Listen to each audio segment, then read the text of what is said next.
have here the one and only. The one and only. I'm talking about braids. The one and only. I'm talking about the one from DC. The one and only Flanigan. For sure. Flanigan. What's going on? So, we know you're getting ready for another fight. Another one to add to the books. Right.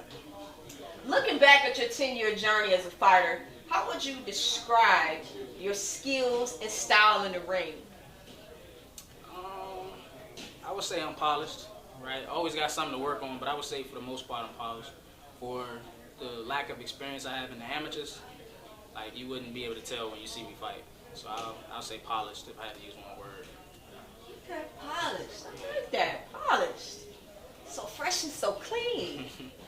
Okay, so now your mindset, because that's important as a boxer. So how has your mindset and approach to boxing changed over the course of the 10 years, and what lessons have you learned along the way? Biggest lesson is believing in yourself, being confident. Because sometimes, like I know with me, certain situations I have, everything has its ups and downs or whatever. But certain situations I kind of lacked confidence, but now I'm getting back to, like, man, don't worry about nothing. Just keep your head down, do what you got to do. Don't listen to the noise, good or bad. Just stay focused, do what you got to do. That's right. Noise. Yeah. Noise. You good or bad, you got to stay locked in. Got to know how to, turn the noise off. So what keeps you motivated and hungry for success after a decade in boxing? Mostly the family. Okay. I got my mom, my brother, my sister, my little nephew. So shout out to the family. That's pretty much my biggest motivation. And just proving to myself that I can do this, and proving to everybody else that I can do this. I like that. And proving it to yourself comes first. Exactly. Okay. So, what are your thoughts on the role of boxing in promoting important social issues or advocating for positive change, like when it comes to boxing? Yeah, well, any platform you have, if you have a platform, you definitely want to use it, whether big or small, because at the end of the day, it's a sport, but it's not life. It's real life going on outside of sports, outside of entertainment. So it's important to tackle those things because we people first. You know what I mean? So that's right. You're the human being first before you anything. Right.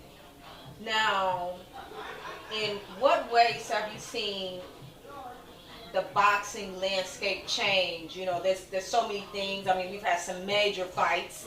Right. People are taking sides now. This is huge. Right. When you have fights like Javante Garcia, it's affecting communities. So, what have you seen change as far as the landscape of boxing? Recently things are looking kind of up. Like fighters are fighting each other more and more. A lot of big fights have been made over the past few years that I don't think get enough credit. But I think, like I said, if the fighters want it, it's gonna happen.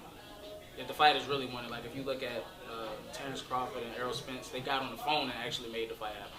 You know what I mean? So sometimes it's not about who's on what side and things like that. If the fighters want it, 9 times out of 10 it'll get done. Like Golden Boy just worked with Mayweather Promotions and GTD Promotions to do Garcia and Javante. So it's doable. You know what I mean? So I think everything good. We gotta have boxing, have preaching right here. He bringing us reference points. You understand me? You better put quotations around Flanigan's name and stop playing with Flanigan. Okay, now if you could sum up your 10-year boxing journey in one word or phrase, what would it be and why? One word or phrase. Man, that's a tough one. One word. I don't know. I'm gonna say beautiful because it's just the ups and downs of it. People, like I said, the outside noise sometimes. But as long as you just stay in the course, like where I'm at right now, what we doing right now with this interview, 10 years ago, I probably would have been like, yeah, that's crazy. You know what I'm saying? But if you stick with it, you never know what's going to happen. So, and here we are. Okay. Last question. You have fans from all walks of life. How do you make sure your platform. Again, when we talk about platforms, because you have a platform. Right. And how do you make sure your platform is welcoming to everyone? The biggest thing I try to do is be myself, right? Because everybody not gonna like you. That's just what it is. But the biggest thing is being myself, being respectful to everybody, all walks of life, and just, you know, put on good shows and entertainment. And just like I said, always be respectful at the same time. Man. I appreciate everybody that rock with me. You know, I'll take your picture, I'll shake hands, whatever. Like, cause y'all don't have to do that. Y'all don't have to support me, and I appreciate it. You know, so.